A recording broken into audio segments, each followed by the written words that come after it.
Welcome to Conversations at the Summit, a no-nonsense, no-jargon podcast brought to you by Climb UK. Now, on this podcast, when a founder is not actually a founder, but everyone assumes that he is. You know, after you sell, you often people live for a long time and they never recover the sort of pleasure and highs that they get from running their own business, even if they've got a lot of money in the bank. Enjoy the journey and enjoy growing a business rather than thinking it's all about the destination and the money in the bank at the end of the day, because you often never get those highs back again. I think we've left a bit of a legacy in Leeds with the people that have come through us and then set up other businesses on the back of it. It was a real privilege to be a part, and I think to some degree a founding part of the Leeds tech scene.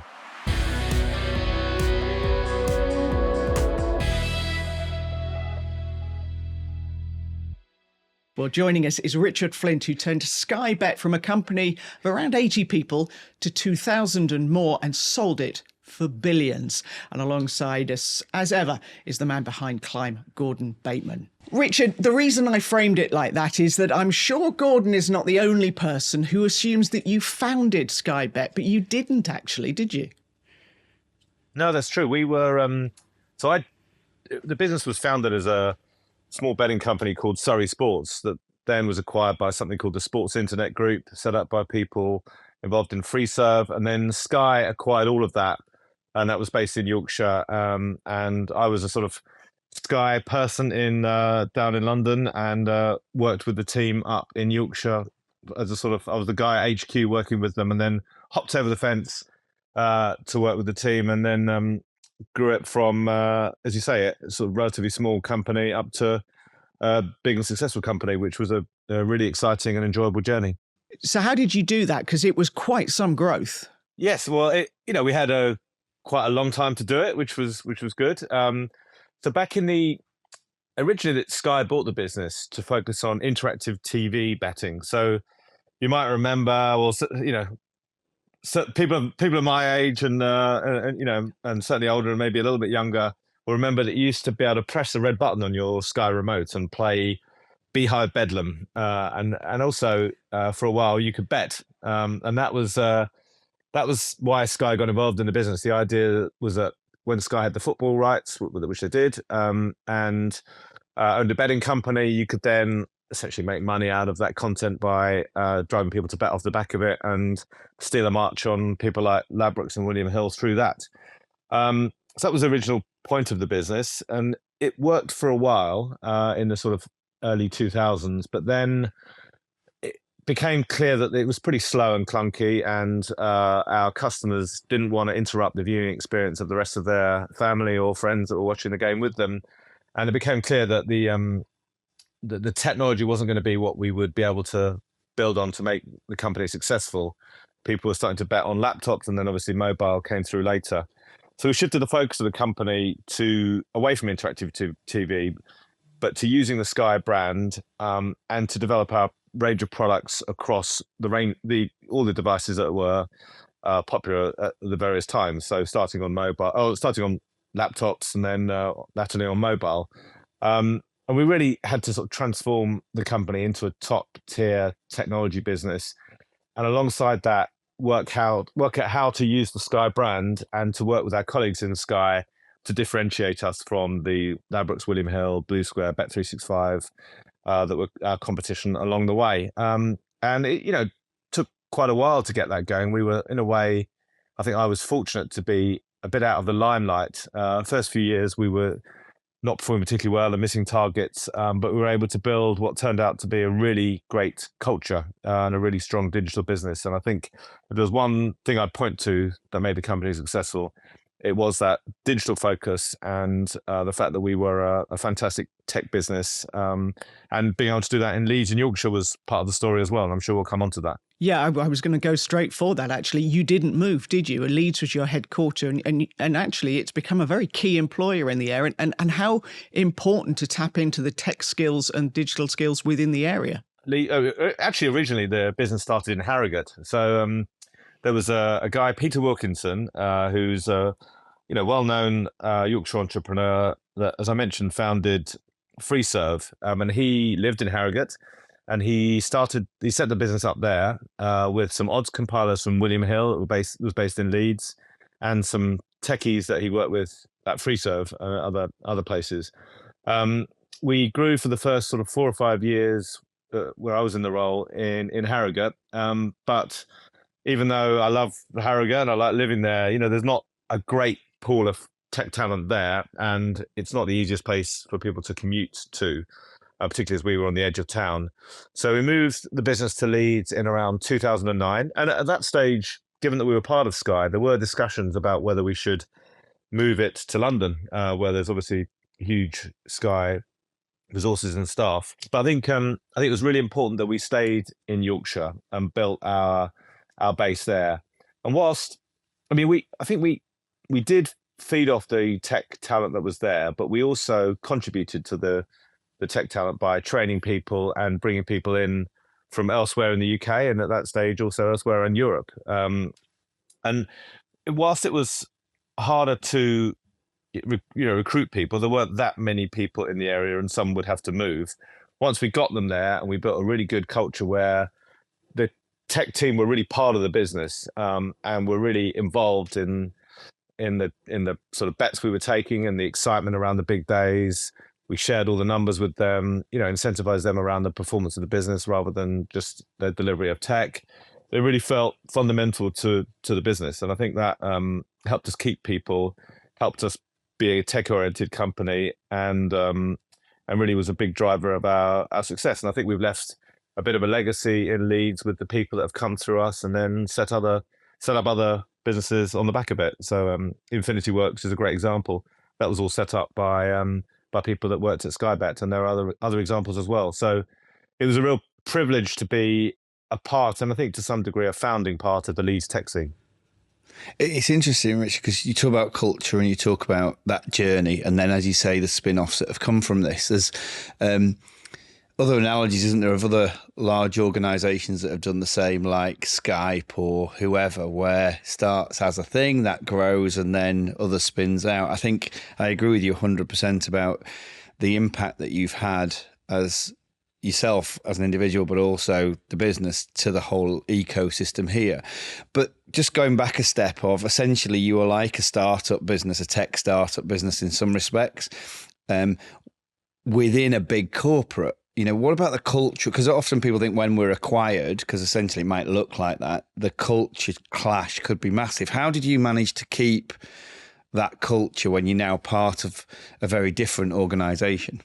Yeah, I think that was important and was a challenge. I think in many ways, we were really helped by the fact we were quite geographically distant from Sky, and we were also independent in most ways around the tech we used. We could develop things without impacting, the big Sky, as we called it. We could do it. We had our own marketing budget. We were pretty independent, but we had to also be respectful of the fact we were part of Sky. So we couldn't do any sort of crazy advertising. I mean, you'd be familiar with Paddy Power, who would do sort of quirky, edgy advertising. If we'd done that, we'd have been very unpopular with our colleagues at Sky. And even in the early days of Sky, we had a campaign where it was sort of, the line was, "It matters more when there's money on it." It was all about driving people to bet because they would enjoy their experience of watching sport more if they had money on it. But actually, our colleagues at Sky Sports hated that, because their whole ethos was how important sport was and the fan experience was, without having money on it. It was sort of the most important thing in their fans' lives anyway, irrespective of money. And we were sort of saying, "Oh, it's even better if you got money on it." They didn't like that. So things like that, we had to be, we stopped the campaign for that reason. We had to be mindful of being part of a big corporate, but not, and the Sky brand enabled us to recruit people that we otherwise wouldn't have recruited, enabled us to get customers that we otherwise wouldn't have got. It was a huge asset to us. So we had to sort of navigate a path to be independent and have our own culture and our own ethos, but not have it too far away from Sky's culture and Sky's value sets that it would be jarring and difficult for our relationship with HQ. So it was important, and it required a lot of managing. But I think our separation that I mentioned first enabled us to to make the best of both worlds. I think if we'd been based in Osterley, which is where Sky is, we wouldn't have had the freedom to create the culture that we did. But there's that balance, isn't there? So we had a session at Climb this year where we brought together corporate leaders with entrepreneurial leaders. And the idea was that corporate leaders would learn to be entrepreneurial, and the entrepreneurial leaders would learn to be able to manage corporate leadership. Or at a board level or a senior management level, what were those conversations like? You know, when you've had to have those things of, you know, Sky Bet has to be more aligned to the Sky piece, but also they have to adjust as well, don't they? There's a two-way movement. From a leadership perspective, how did you manage that? We as I mentioned, we had the benefit of being somewhat separate. So we didn't have to completely conform. We could be somewhat separate. But the way we managed that separation was really, and it's a cliche, but it is down to individual relationships with key stakeholders at HQ. So I would, you know, there was a guy that was head of the interactive side at Sky Sports.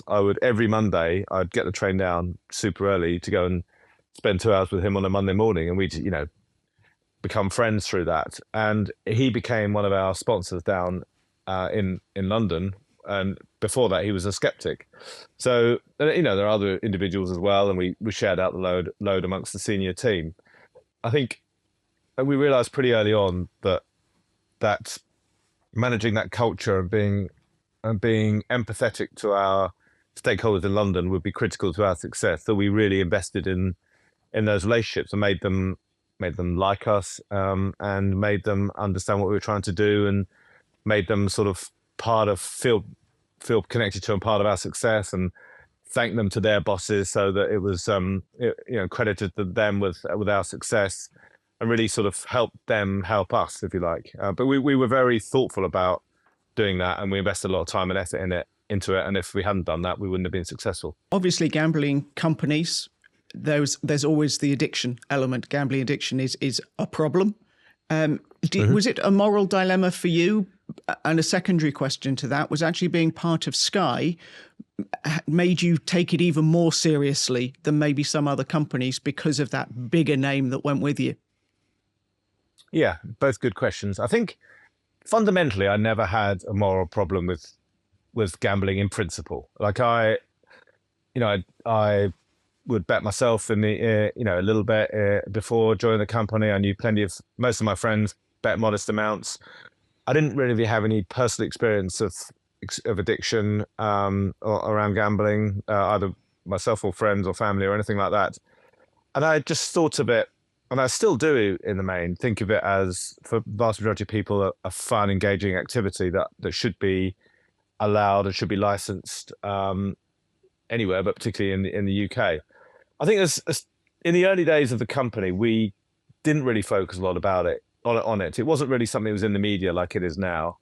And we were a little bit, if I'm honest, sort of blind to the problem. But that obviously changed as time went on, as we learned more about the issues, as it became more of an issue in the media. And as you say, Sky being a family, you know, sports-oriented company, it became something on their agenda as well. So as time went on, we ended up you know, being ahead of the rest of the industry in firstly talking about it in the company. We got quite a few addicts to come in, ex-addicts to come in and talk about the issues they faced. We went to residential, as a team, we went to residential centres to meet a lot of addicts that were in you know, trying to get themselves sorted out by being in residential centres.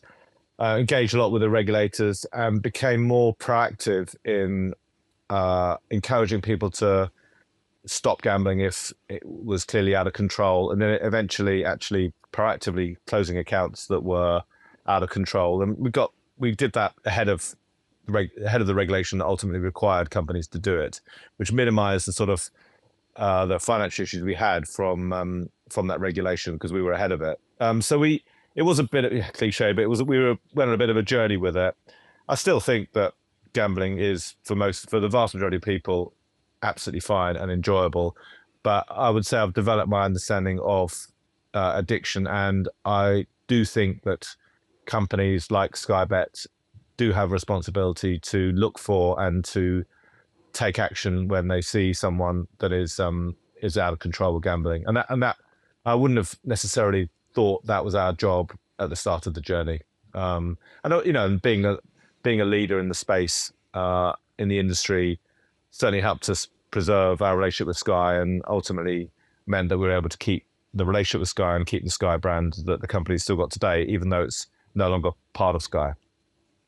And when did the social mobility piece come in? Because I know Sky Bet as a company do an awful lot of schemes and bring people in from the local area, don't they, to give them work experience, to show them jobs that they can do. Yeah, I think it was important for us, and I think it's important for a lot of companies to have a sort of home and a sort of a geographical base that you're proud to be part of. And Leeds definitely became that for us. We became a big employer in Leeds. We became proud of being in Leeds. We benefited from being in Leeds, and I think partly personally, partly our wider team and culture, and maybe connected with the fact that we were there were some controversies around what we did.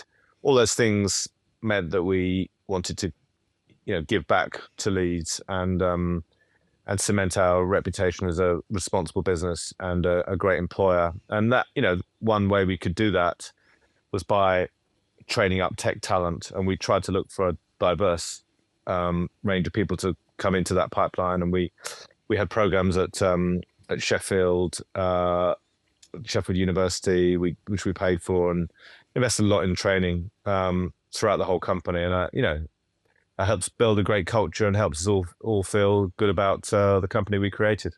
I saw that quite a lot. I'd come to your offices, that investment in your team, that your retention rates were higher, engagement was higher, but also into the community piece, I think, was a big part. I remember when we were right at the start of our journey, we benefited from working with Sky Bet for some of our junior people, from whether it be your apprenticeship levy that you weren't using or whatever it may be. I think but it's not easy, is it? I think it's very difficult to, certainly when you're a small organisation, to remember to look outside of the box. We were on an upward curve, we were growing.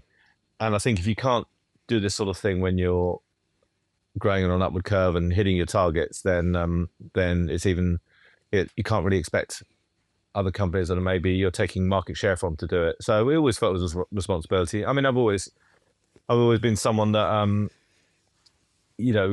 I want to create a business and work in an environment where you're not just profit maximizing. You feel you're contributing to society in a broader way. And even though we were a gambling company, I feel we did that along the way. And we had the totality of what we did. I think we created more value from society than we took. So I felt all that was important, and I still would hope to, and whatever I do, contribute to that today. And we're going to get into what you're doing now, but if you could give a tip to somebody who's a leader of a relatively small business that is on that upper curve, social mobility is a big thing for us at Climb and what we do. What couple of easy wins are there for a leader of a business to have that impact when you've not got a big organisation like Sky behind you, would you say? Yeah, I think that what we found was that encouraging people in the organisation to volunteer, in whatever way suits them best. So the tech team often worked with, in helping young coders. The people that were, there was sort of obviously a group of people in the company that were into the horse racing, and they helped out, retraining racehorses. And there are different ways that people can help. But I do really feel it's a win-win, because people then, it's a perk for the teams that are involved in that activity. It helps the reputation of the company in the local area, and does some social benefit as well, and it can become a team building thing. So I really think carving out a small number of days a year for these activities, it's just a win all round. So I would sort of, suggest anyone does that. What was the selling to Flutter like for those billions of pounds? Was it a smooth, easy process, or one you look back on and it still brings you out in a cold sweat? Well, essentially, we didn't actually go straight from being independent, owned by CVC and Sky, to Flutter. We were bought by a company called the Stars Group, which was a sort of international poker-oriented business. And to be truthful about it, I didn't want to sell to them, and I felt that they were a little bit didn't necessarily have our values, and didn't necessarily, they were just more of a sort of, they didn't have the sort of place rootedness that we had, and they didn't have the or the sort of belief in, they weren't sort of trying to drive gambling addiction, but they sort of weren't actively trying stopping it either. And they were active in quite a few grey markets, which, unregulated markets around the world.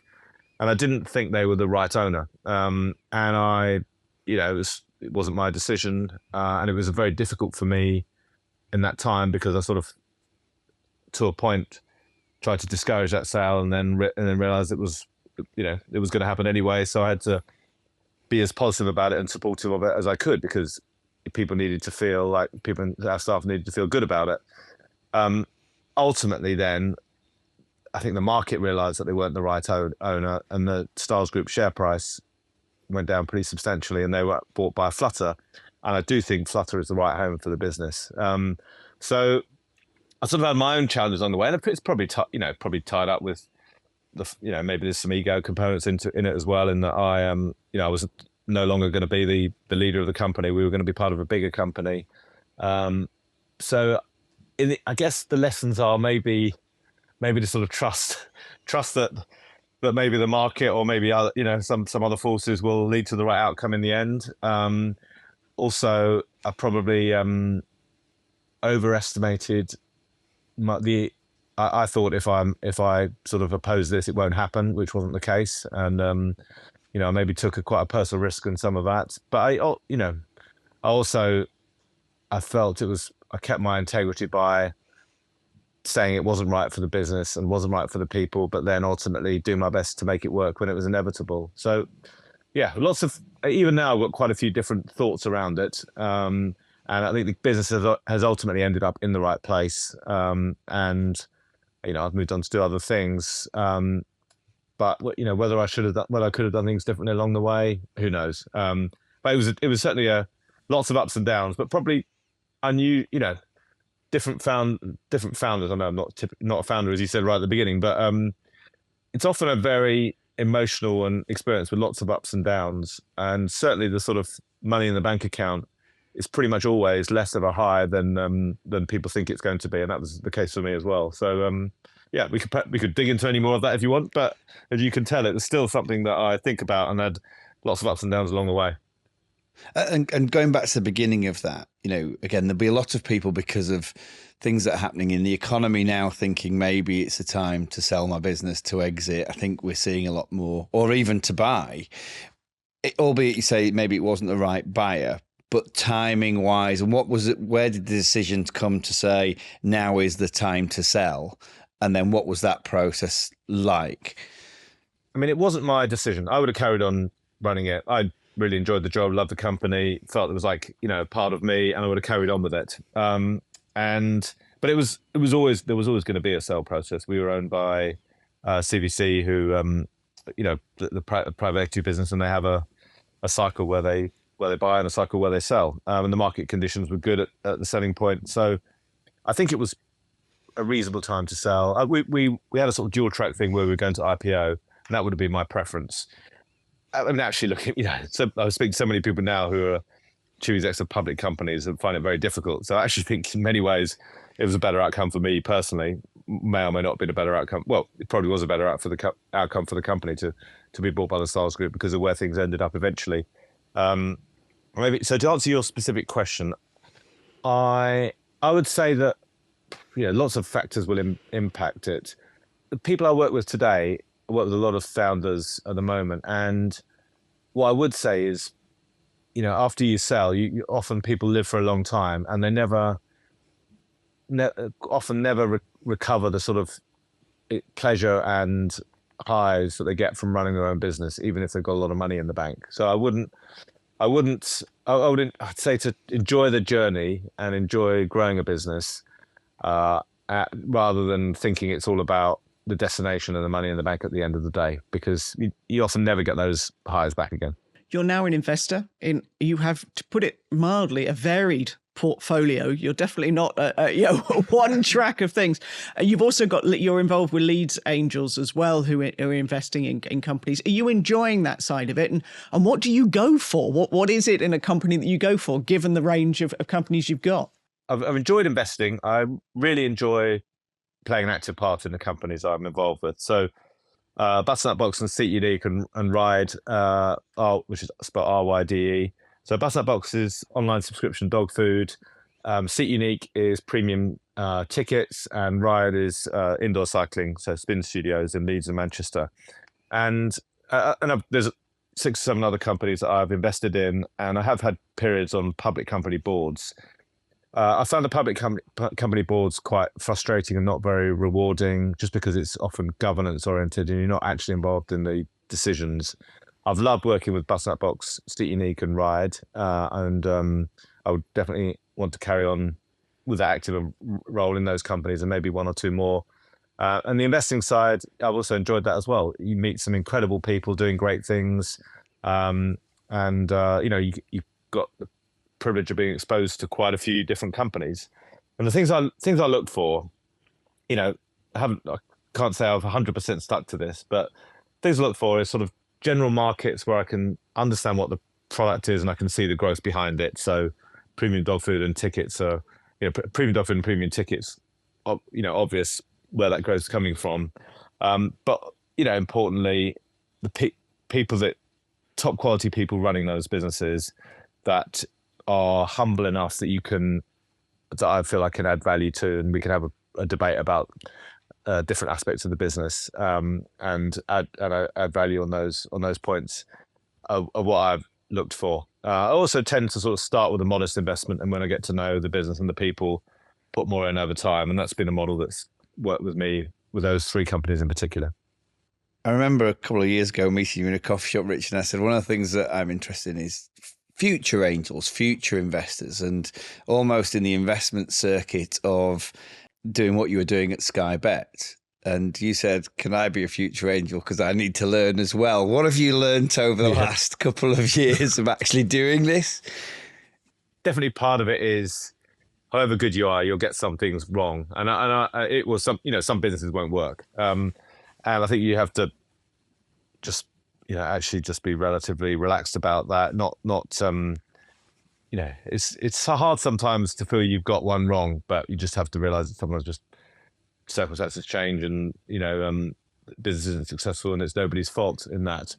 I also, every time I sort of trusted my gut, it's worked, and every time I sort of almost the brain has taken over, it's been a mistake. So you do have to really trust your gut on the people, which is easier to say than to do, because sometimes you think, particularly if someone that's someone else is investing, and you sort of think, oh, they're a good person, they know what they're doing, even if you've got some sort of nagging doubts. Those nagging doubts nearly always turn out to be correct. And so I think you've got to I'd say maybe trust your gut and don't expect all of them to be winners. I know Hazel Savage has been on the podcast as well, and she's part of the Leeds Angels with you. How important was it that you set up that company in, this venture in Leeds, that you were helping people in Leeds? Yeah, like I said, I've loyal and committed to Leeds as a great place to work, and I live nearby as well. So I think that's part of it. I think Leeds doesn't have an angel network. Manchester has a very strong angel network, and London does as well. So the 3 of us felt that it was something that would be that Leeds needed. We would love to see businesses come out of Leeds, being invested in by Leeds Angels, that then grow in Leeds and become the Sky Bets or the the companies that Hazel and Mark have run of the future.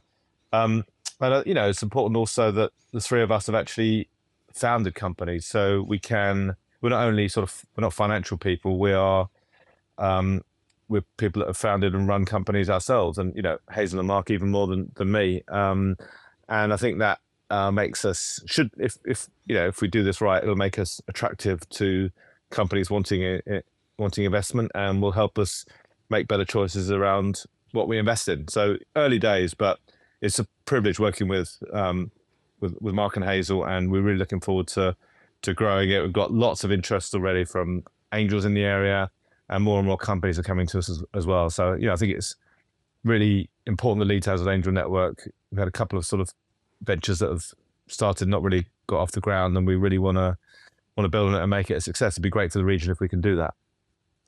I think I agree. I think it's really critical, this operator-led or founder-led. I think we see too many things where it's just cash. One of my soapboxes, and the reason why we created Invest Ladder and Climb, is there is a funding gap. Of course there is. There's a funding gap across the whole of the UK, but there's also a knowledge gap, that ability to really understand at every level. And I think that's one of the things that, by building Leeds Angels and what you're doing, is going to be hugely valuable to the whole ecosystem. And I actually think not just to this region, but to the country.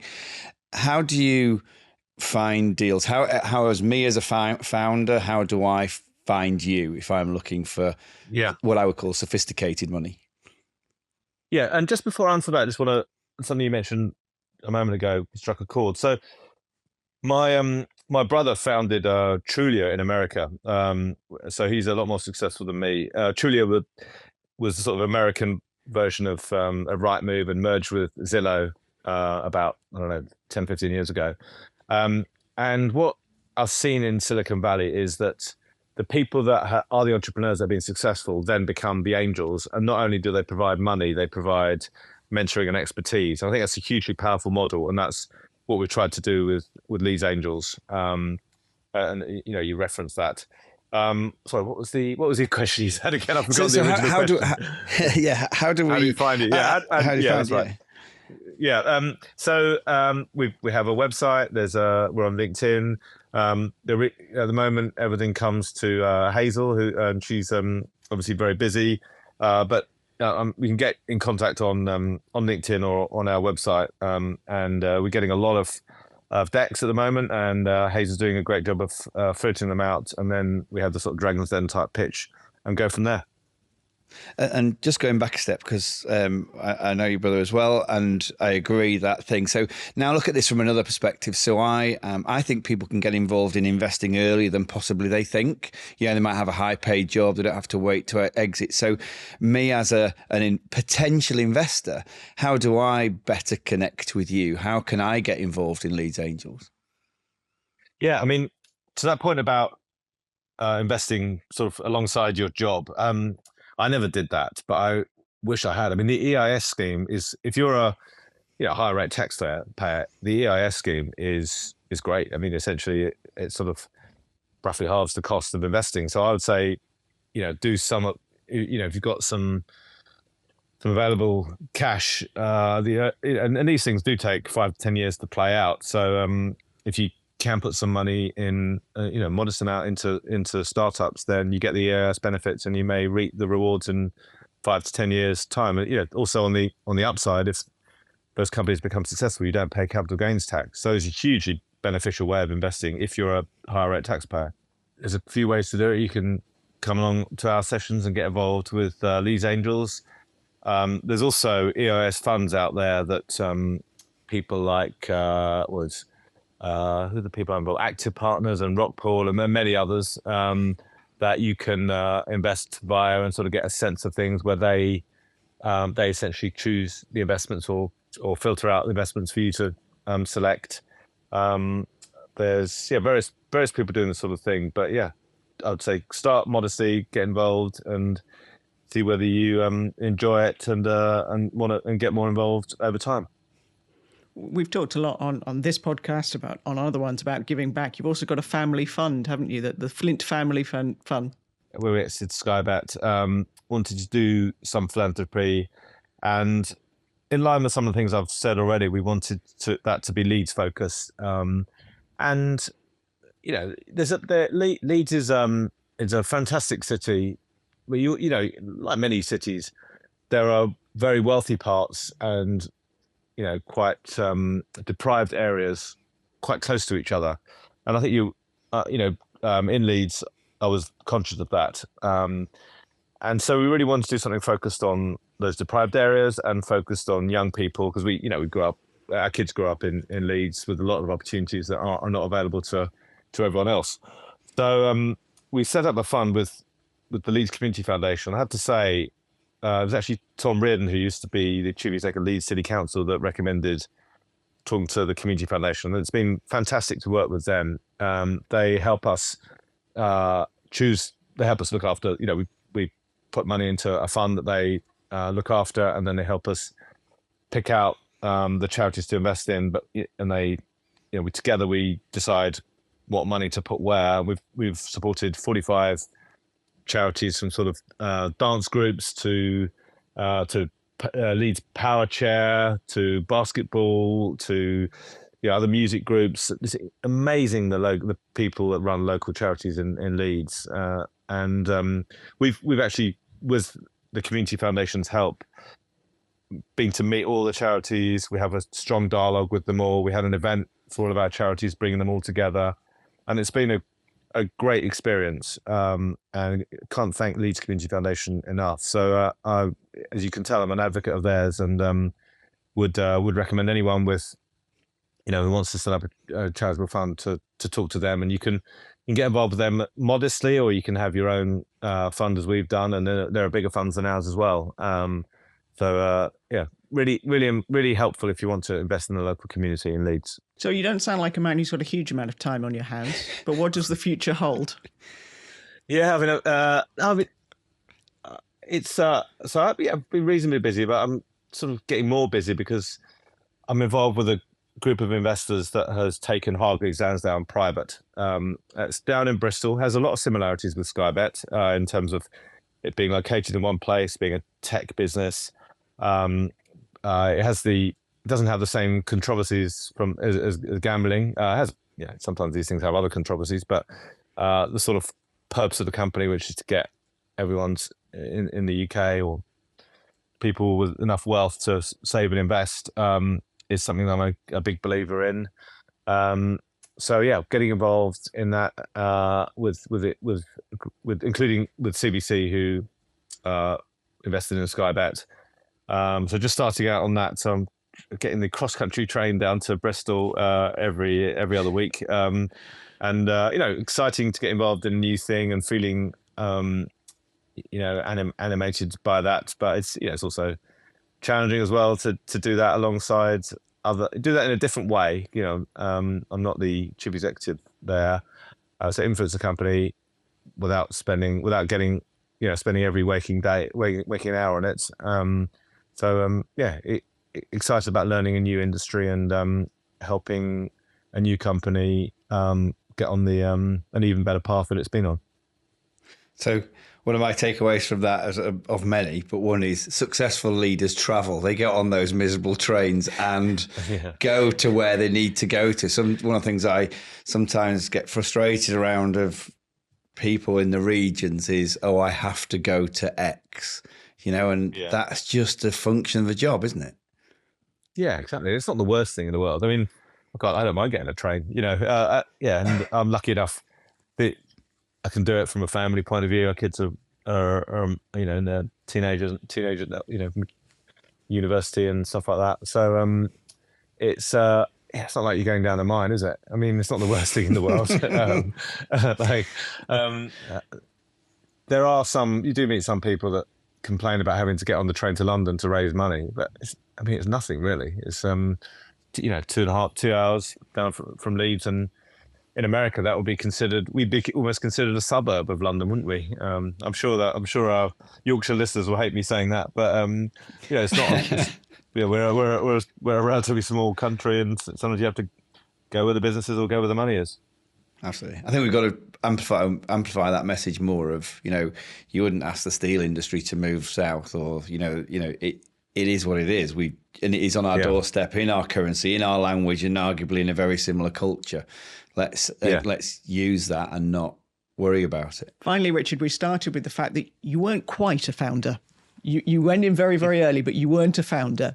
Do you ever want to be a founder from that very scratch, from the very beginning bit, given everything you've done? I am jealous of people that have done that, because I think it's a brilliant thing to start something from literally, opening up your laptop and typing your first email to an exit.